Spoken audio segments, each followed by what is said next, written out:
SIT follow-up breaking. Kilimanoor വായ്പാ കുംഭകോണത്തിൽ CPM area secretary S. ജയചന്ദ്രനെതിരെ പരാതിയുമായി കൂടുതൽ പേർ രംഗത്ത്. സഹകരണ ബാങ്ക് ഡ്രൈവറുടെ സാലറി സർട്ടിഫിക്കറ്റ് ഉപയോഗിച്ച് 75 ലക്ഷം രൂപ ലോൺ എടുത്തു. മറ്റൊരു ബാങ്കിലെ 7 ജീവനക്കാരുടെ സാലറി സർട്ടിഫിക്കറ്റ് വഴി 2,30 ലക്ഷം രൂപയും ജയചന്ദ്രൻ ലോൺ എടുത്തു. കബളിപ്പിക്കപ്പെട്ടത് മുഴുവനും പാർട്ടി അംഗങ്ങളായ സർക്കാർ സഹകരണ ജീവനക്കാരാണ്. ജയചന്ദ്രനെതിരെ മുഖ്യമന്ത്രിക്കും പാർട്ടി സെക്രട്ടറിക്കും പരാതി നൽകിയിട്ടും നടപടിയുണ്ടായില്ല. പ്രസിഡൻ്റായിരിക്കുമ്പോൾ തന്നെ 6 സർട്ടിഫിക്കറ്റോളം കൊടുത്തിട്ടുണ്ട്. ആ സർട്ടിഫിക്കറ്റ് എല്ലാം പെൻഡിങ് വന്നിട്ട് 6 ആയി വരികയാണ്. 70 ലക്ഷത്തിന് പുറത്തുണ്ട്. ആ ബാധ്യത ഇങ്ങനെ കിടക്കുകയാണ്. റവന്യൂ റിക്കവറിക്ക് നോട്ടീസ് 2 പ്രാവശ്യം വന്നു. ഇനി അവർ അതിലേക്ക് കിടക്കുമെന്നാണ് പറഞ്ഞത്. വിളിച്ചാൽ ഫോൺ അങ്ങനെ എടുക്കാറില്ല. വല്ലാത്തൊരു കണ്ടീഷനിലാണ് പോയിക്കൊണ്ടിരിക്കുന്നത്. റിക്കവറി ആവുന്നു, പൈസ ശമ്പളം പിടിക്കുന്നുള്ള രീതിയെല്ലാം വന്നുകൊണ്ടിരിക്കുകയാണ്. പുള്ളിയുടെ പേരിലല്ല ഇത് എടുത്തേക്കുന്നത്. അപ്പോൾ നമുക്കത് വേറൊരു ലീഗലിയായിട്ട് പോകാനും പറ്റാത്തൊരവസ്ഥയാണ്. പുള്ളി ചോദിച്ചു, ആ രീതിയിൽ നമ്മൾ സാലറി സർട്ടിഫിക്കറ്റ് കൊടുത്തു. ഇപ്പോൾ ഒരു 3-4 വർഷത്തോളം ആയിട്ടുണ്ട്. അപ്പോൾ കുടിശ്ശികയായി. ഇപ്പോൾ അത് തഹസിൽദാരുടെ റവന്യൂ റിക്കവറി എന്നുള്ള സ്റ്റേജിലോട്ട് നിൽക്കുകയാണ്.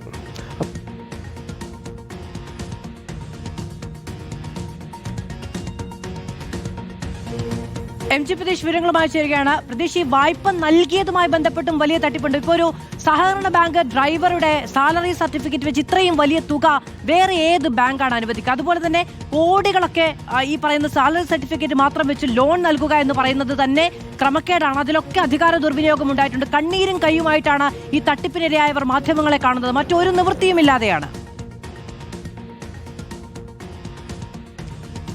മാധു, തീർച്ചയായും ഈ ഇടപാടുകളിലൊക്കെ തന്നെ വലിയ ദുരൂഹതയുണ്ട്. ഗുരുതരമായ പരാതിയാണ് കിളിമാനൂർ ഏരിയ സെക്രട്ടറി S. ജയചന്ദ്രനെതിരെ ഉയരുന്നത്. കാരണം സർക്കാർ ജീവനക്കാരുടെയും സഹകരണ വകുപ്പ് ജീവനക്കാരുടെയും സാലറി സർട്ടിഫിക്കറ്റ് ഉപയോഗിച്ചാണ് പല സഹകരണ ബാങ്കുകളിൽ നിന്ന് വായ്പ എടുത്തിരിക്കുന്നത്. ഈ വായ്പയുടെ തിരിച്ചടവ് മുടങ്ങിയതോടുകൂടി ഇപ്പോൾ വഴിയാധാരമായിരിക്കുന്നത് ഈ ഏരിയ സെക്രട്ടറിയെ വിശ്വസിച്ച് സാലറി സർട്ടിഫിക്കറ്റ് നൽകിയ ജീവനക്കാരാണ്. പക്ഷേ ഈ മാധു ചോദിച്ച പ്രധാനപ്പെട്ട ഒരു ചോദ്യമാണ്. കാരണം ഒരാൾക്ക് ഒരു സാലറി സർട്ടിഫിക്കറ്റ് ഉപയോഗിച്ച് എത്രത്തോളം ലോൺ എടുക്കാൻ കഴിയും? ഇത് ഒരാളുടെ സാലറി സർട്ടിഫിക്കറ്റ് ഉപയോഗിച്ച് പല സ്ഥാപനങ്ങളിൽ നിന്നാണ് ലോൺ എടുത്തിട്ടുള്ളത്. അതിൽ ഏറ്റവും പ്രധാനപ്പെട്ട ഒരു ഉദാഹരണമാണ് കുറച്ചു മുമ്പ് പ്രതികരണമായി പറഞ്ഞ വ്യക്തി. അത് ഒരു സഹകരണ ബാങ്കിലെ ഡ്രൈവറാണ്. അദ്ദേഹത്തിന്റെ 6 സാലറി സർട്ടിഫിക്കറ്റ് പല സ്ഥാപനങ്ങളിൽ വച്ചാണ് ലോൺ എടുത്തത്. അത് തിരിച്ചടവ് മുടങ്ങിയതോടുകൂടി ആ ഡ്രൈവർ ഇപ്പോൾ തിരിച്ചടക്കേണ്ട തുക 75 ലക്ഷം രൂപയാണ്. അങ്ങനെ പലർക്കായി ലക്ഷക്കണക്കിന് രൂപയാണ് ഈ ജയചന്ദ്രൻ കൊടുത്തു തീർക്കാനുള്ളത്. ഇത്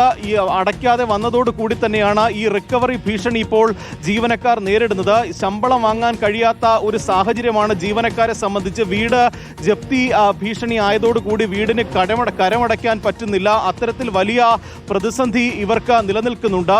ഒരു കിളിമാനൂർ കാർഷിക ഗ്രാമവികസന ബാങ്കിലെ 7 ജീവനക്കാരിൽ നിന്ന് മാത്രം ഏരിയ സെക്രട്ടറി ലോണായി എടുത്തത് 2,30 ലക്ഷം രൂപയാണ്. അതിപ്പോൾ തിരിച്ചടക്കേണ്ടത് 2.5 കോടി രൂപയാണ്. ഇത്രത്തോളം തുക എങ്ങനെ തിരിച്ചടയ്ക്കും എന്നുള്ള ആശങ്കയിലാണ് ജീവനക്കാരുള്ളത്. ഈ ലോൺ തുക തിരിച്ചടയ്ക്കുമെന്ന ഉറപ്പ് പലതവണ ഏരിയ സെക്രട്ടറി നൽകിയെങ്കിലും ആ ഉറപ്പുകളൊന്നും തന്നെ പാലിക്കപ്പെട്ടില്ല. അങ്ങനെയാണ് മറ്റ് ഒരു പോംവഴികളും ഇല്ലാതെ അവർ പരാതിയുമായി രംഗത്തെത്തിയത്. പക്ഷേ അവർ ആദ്യം പരാതി നൽകിയത് മുഖ്യമന്ത്രിക്കും പാർട്ടി സെക്രട്ടറി MV ഗോവിന്ദനുമാണ്. പക്ഷേ ആ പരാതി അവഗണിക്കുകയാണ് ഉണ്ടായത്. പലതവണ പരാതി നൽകിയത് പാർട്ടിയെ ഓർമ്മപ്പെടുത്തിയെങ്കിലും അതിൽ നടപടി എടുത്തില്ല എന്നുള്ള ഒരു കാര്യം കൂടി പറയുന്നുണ്ട്. മാത്രമല്ല ഈ പറ്റിക്കപ്പെട്ടുണ്ടെങ്കിലും ഒരു സഹകരണ ബാങ്ക് കേന്ദ്രീകരിച്ച് ഇത്രത്തോളം വായ്പാ തട്ടിപ്പ് ഉണ്ടാവുകയും അതും പാർട്ടിയിലുള്ളവർ തന്നെയാണ്. എല്ലാവരും ആദ്യം പരാതി നൽകുന്നത് പാർട്ടിയിൽ തന്നെയാണ്. മുഖ്യമന്ത്രിക്കടക്കം പരാതി നൽകിയിട്ടും അതിൽ നടപടി ഉണ്ടായില്ല എന്നുള്ളത് കൊണ്ടാണ് ഈ വാർത്ത തന്നെ പുറത്തേക്ക് വരുന്നത്.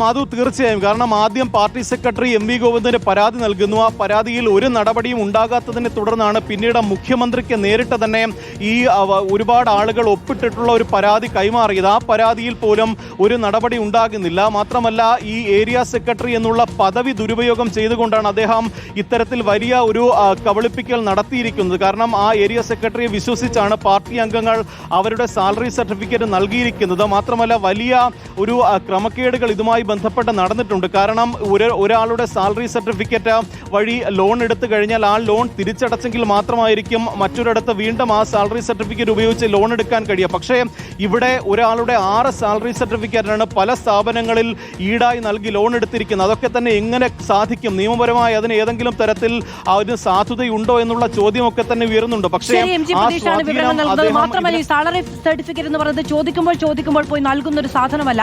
അതിന് കാലതാമസം അടക്കമുള്ള കാര്യങ്ങളുണ്ട്. അപ്പോൾ ഏതൊക്കെ തലത്തിൽ ഇതിന് അനുകൂലമായ നിലപാടും തീരുമാനവും എടുക്കാൻ ഉള്ള ഗൂഢാലോചനകളും സമ്മർദ്ദവും അധികാരപ്രയോഗവും ഉണ്ടായിട്ടുണ്ട് എന്നതുകൂടി പരിശോധിക്കേണ്ടതാണ്.